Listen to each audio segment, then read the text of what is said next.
les dispositions légales relatives à la mise en œuvre de la parité avaient déjà rendu les candidatures à des élections à liste extrêmement périlleuses. Dès 2014, le maire sortant de la commune de Fandène, M. Saliou Mbaye, avait vu sa liste majoritaire frappée d'irrecevabilité pour n'avoir pas respecté le principe de l'alternance homme-femme. Pour mémoire, la configuration était exactement celle que l'on retrouve dans la liste nationale de Benno Bokk Yakaar, qui aligne 2 femmes successivement. Le maire sortant, Saliou Mbaye, n'avait pu compétir que sur la liste proportionnelle, avec comme conséquence fatale de l'éliminer de la course aux fonctions de maire.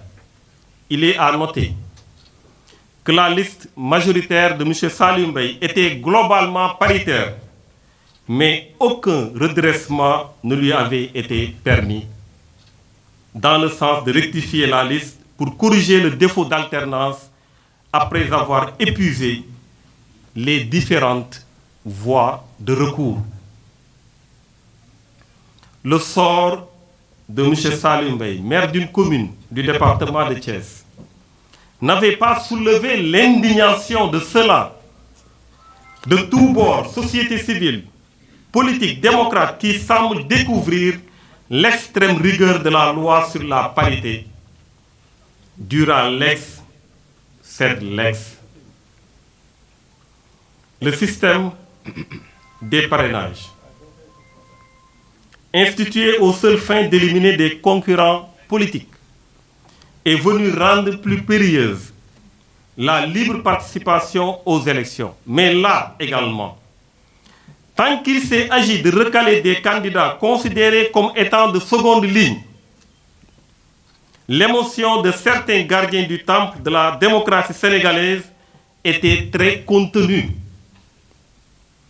And Nawlé de Serigne Mboup, qui se proposait de porter le souffle du secteur économique national, a été écarté sans que des torrents d'encre et de salive n'aient été déversés.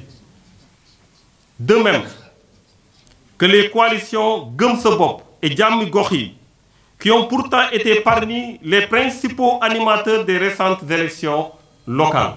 La candidature des pêcheurs, regroupés dans le mouvement And Suqali Napoum Sénégal, a été rejetée pour avoir déposé un chèque ordinaire de 15 millions de francs CFA en lieu et place du chèque de banque.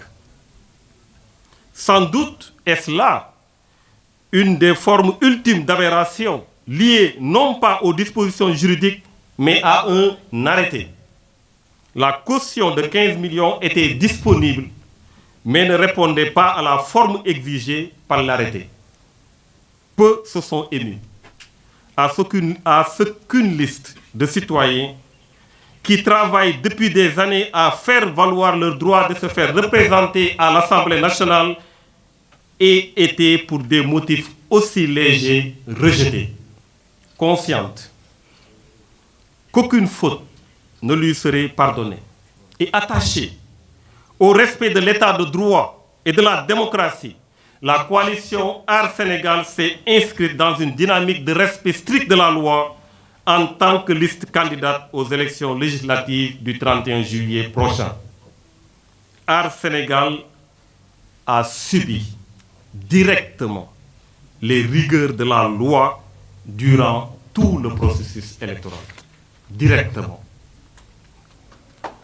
C'est ainsi que nous avons été forclos dans certains départements pour avoir respecté les délais de dépôt de candidature. En effet, nous avons déposé notre dossier le samedi 7 mai à 17h. Mais il importe de souligner que nous nous sommes présentés à la DGE à l'heure prescrite par le tirage au sort, à savoir à 11h30. Alors que nous étions 17e sur la liste, nous avons été la 4e coalition à déposer. Nous avons été, sous ce rapport, parmi les plus performants, tant au regard des délais que des parrainages. Il convient aussi de relever qu'il a été permis à des coalitions de dépasser de plus de 24 heures les délais prescrits et rendus plus contraignants cette année par le tirage au sort. Il est de notoriété publique que ces coalitions ont mis à profit ces prolongations inédites dans les annales des élections sénégalaises pour non pas déposer leur dossier, mais les confectionner en bénéficiant même du confort des bureaux de la DGE. C'est dire qu'il y a eu un intervalle de temps extrêmement long où la commission de réception a chômé en attendant que les coalitions en question confectionnent leur liste hors des délais prescrits à cet effet. Art Sénégal a aussi connu un cas de désistement. Dès le dimanche 8 mai, au lendemain des dépôts de ces listes, malgré la remise d'une lettre par l'intéressé le lundi 9 mai, la DGE a refusé de procéder à son remplacement. Fort de tout cela, Art Sénégal exige le respect strict de la loi, qu'elle s'applique à tous dans sa rigueur. C'est le seul gage de sécurité et de paix sociale. Art Sénégal condamne les agissements de certains leaders d'opinion qui cherchent à jouer de leur influence pour imposer des compromissions et ententes sur le dos des populations, au détriment des dispositions pertinentes de la loi. Art Sénégal rappelle que la loi est claire, très très claire, sur certains points objets de polémique inutile. Sur la parité, en son article L149 alinéa 6, le Code électoral dispose qu'en tout état de cause, je cite, qu'en tout état de cause, la parité homme-femme s'applique à toutes les listes. Les listes de candidatures titulaires comme suppléants doivent être alternativement composées de personnes des deux sexes. Lorsque le nombre de membres est impair, la parité s'applique au nombre pair immédiatement inférieur. Dans le cas où un seul député est à élire dans le département, le titulaire et le suppléant doivent être de sexe différent. Fin de citation. Et l'article L178 de préciser que n'est pas recevable la liste qui ne comporte pas les indications obligatoires prévues aux articles L149 et L173. Je viens de vous lire les dispositions obligatoires de l'article L149. Sur la liste incomplète, l'article L179, alinéa 2 du Code électoral dispose, je cite, le remplacement de candidats inéligibles sans préjudice de l'ordre d'investiture et la substitution de pièces périmées ou comportant des erreurs matérielles sont, le cas échéant, immédiatement notifiés au mandataire de la liste concernée. Celui-ci dispose de 3 jours à compter de la date de notification pour y remédier sous peine de rejet de la candidature concernée. Félicitations. Lorsque le rejet est appliqué, évidemment, la liste devient incomplète. Par conséquent, l'alinéa 1 de l'article L178 s'applique. Cet article dispose « n'est pas recevable la liste qui est incomplète ».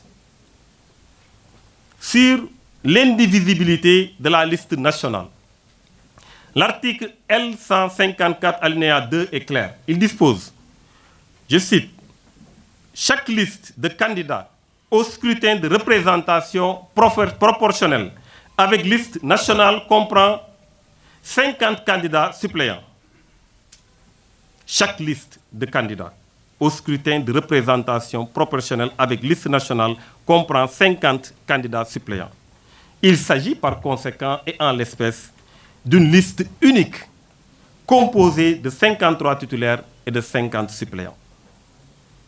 Art Sénégal prend à témoin l'opinion nationale et internationale sur la clarté des dispositions de la loi électorale et avertit contre toute tentative de contourner la dite loi sous l'autel de compromission et d'entente illicite sur le dos des populations. Art Sénégal exige que les élections législatives prévues le 31 juillet prochain soient tenues à date échue.